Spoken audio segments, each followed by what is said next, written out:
Long before any of us had ever heard of COVID-19, we were facing a simple fact.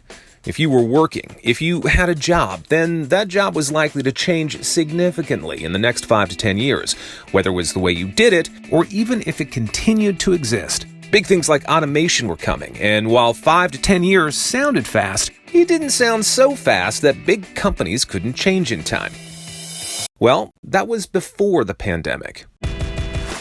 Today, we face a much different story. The big shifts are still there, but they've changed in scale and speed. That comfortable, almost lazy 5 to 10 years we talked about earlier, that's gone. This stuff is now at the doorstep. Stephen Harrington is Director of Workplace Transformation for Deloitte. He's been tracking these transformational shifts for years now and advising companies on how to navigate and survive them. He joins us at the Nexus. The Nexus, a place where people converge and connect. On this podcast, we look at the things that are changing the way all of us do our jobs. And we're going to take a quick peek into the minds of those people who are helping us change with them. Scientists, HR leaders, and experts in human performance. I'm Chris Nelson. Perhaps you could do me a kindness and introduce yourself, please. So I'm a director in our human capital consulting group at Deloitte Canada. And in that role, I'm part of a global network of practitioners who've been speaking, writing, and helping clients get ahead of the future of work for the last decade. You're the closest thing that some of your clients have to a prognosticator, their own personal workplace Nostradamus, as it were. Well, I mean, there is a part of it which is about trying to predict the future, but there are ways to be very pragmatic about that. I think everyone could probably see what the big key drivers that were transforming the workplace and the way that we work, but why don't we have you enumerate them now? One of them is, and we've known this for a long time, is technology is everywhere. And that sounds like a really obvious statement, but what we mean by that is it's getting really cheap. There are still types of technology which are expensive. We think of these especially in larger organizations, big enterprise technologies. But the cheap and the cheerful digital tech is being underutilized. This is the tech that can help automate our work, the tech that can connect us to collaborations more easily. And we, especially, the larger organizations, need to start to figure out how to more quickly integrate and turn over that kind of technology. That's sort of trend number one. And it leads directly to trend number two, which is there's an opportunity to completely reimagine work. The tasks that we do every day, many of them make sense in a 21st century context, but for almost every worker, some of them don't, right? Right. At the simplest level, we just need to start getting at the reimagination, the reconfiguration of the job, this 20th century leftover we're left with, into something new. How were we responding to these drivers? Slowly, but everybody thought we had more time. Everybody was talking about future skills before COVID, and that was great. But what's happened is we've now thrown millions and millions and millions of people into a new way of working overnight. We're trying to layer in digital technologies as fast as we can so that they can keep up with it and they can stay connected. And now what many of our clients are realizing is 30, 40% of their workforce probably needs some fundamentally new skills, not in a few years, but in the very short term. Right. And the problem is, I was just talking to a client that has almost 250,000 employees and 40% of a 250,000 person workforce. You can't afford this, right? Yeah. So essentially, we're talking about a transformation cycle that up until the pandemic, everyone assumed would take years to implement, and all of their projections and all of their budgets to support it were sort of planned on that basis. But now what's happened is because of the pandemic, everyone's pants are down on the subject. Is that fair to say?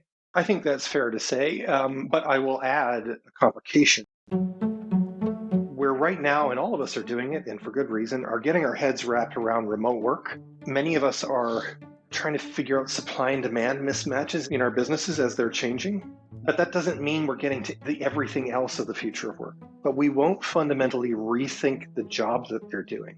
So they'll end up with this sort of square peg job fitting in the round hole of remote work. I'll give you a practical example. If you were somebody who used to spend half of your day in meetings and the other half of your day in spreadsheets, there's a scenario where as an employer, what you do is you go, wait a minute, we could make a whole job for people who do almost exclusively spreadsheet type work. And that could be a fully remote job that some people would find highly attractive. And then you have someone else who's much more about meetings and collaboration, and they'll be coming in and out of the office in the future. That's a very simple example of, but there are legions of other examples of ways that we have the opportunity to recompose the work to suit this sort of new distributed workforce. So rebuilding the job from the ground up is not just discreetly contained for one worker, but perhaps across an entire team. Right. And this is, by the way, tied to a trend. We've got some great economic data which shows that globally, productivity has been at almost a standstill or a decline in most major economies. This is despite the fact that we're spending trillions of dollars on fourth industrial revolution type technology. And the reason is we are not recomposing the work. Wow. So this is the next stage to get to, and the exciting thing is it can help us get to productivity, but it can also help us get to better jobs that are, have less transactional, dull activities in them, jobs that for many workers will be able to be a lot more flexible in terms of the where and when of work. This is an exciting frontier we're heading into. What do employers need to do to get ready? Almost everybody's thinking about what the new normal could be. Really, the simple step is just to then say, that's great. Now that we've thought about that, how can we also think about what we want it to look like, how we want to be more efficient and productive, how we want to take advantage of some of the trends in the market that could reshape the way we get work done and add value for our customers and our citizens. Take a close look at your operating model, your business model, your strategy, and ask yourself, okay, if that's going to be true in 5 years, what skills do I need to make those strategies true? Exactly who needs to learn them so that I'm not trying to peanut butter skills across the whole organization? And then how could I use build, buy, borrow thinking to potentially disrupt my plan for building that workforce? So it's not as if I have to suddenly turn myself into a training organization, but in some cases I might hire people.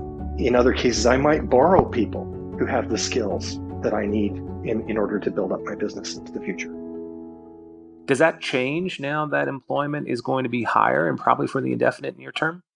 I think we're going to find that we're still going to have people without jobs and jobs without people, because what's been driving that trend isn't just low unemployment, it's hard to find skills. So for an example, people are not going to suddenly find there's a surfeit of data scientists just waiting for an employment opportunity. I think it still will serve us very well to think about what organizational capabilities are truly core to our strategy and value those as much as we possibly can.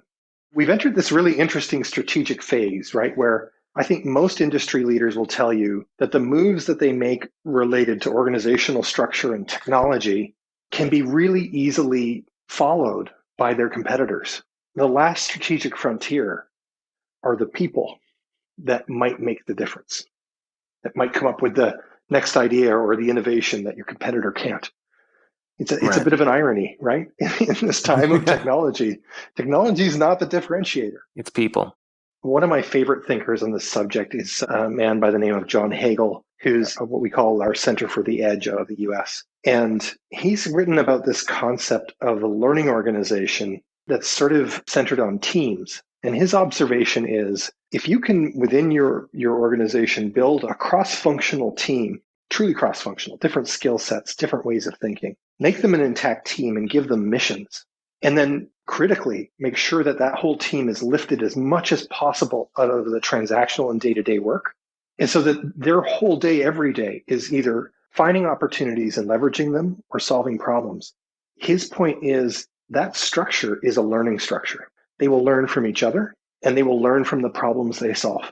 He's saying it to be sort of counter market, but he's saying, let's not put too many of our eggs in the basket of reskilling and retraining and classroom learning or online learning.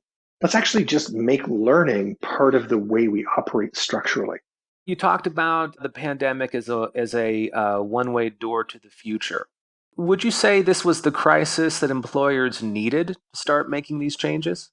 there are silver linings to these crises. I mean, there's that old adage, don't let a good crisis go to waste. But as I said earlier, I am concerned that we can't just think that that's about people working from home. That is far too narrow a window to the possibilities that are in front of us. Mm-hmm. We need to be broad in our thinking. Stephen, this has been a highly illuminating conversation. I'm certainly hoping we can repeat the experience sometime soon and see if anything you've predicted comes true. Awesome. Sounds good. Thank you for the opportunity. Thank you, Stephen. Now, if you distill what Stephen's talked about into a single word, it's adaptation. Companies need to adapt to survive, and it starts with their people. How they find them, how they hire them, how they train them, how they develop them over time and keep them excited about what they do. Nexus Communications has been helping companies solve these challenges for more than 20 years with industry-leading strategies, programs, and products. If you work at or lead a company that needs to adapt, and I suspect that these days there's a lot of you, then let us help. You can find us at nexuscommunications.com. That's NEXUS communications.com. And if you dug what you heard today and feel like others could benefit from hearing it, then please like us on iTunes, Spotify, or wherever you happen to find us. I'm Chris Nelson. Thanks for listening.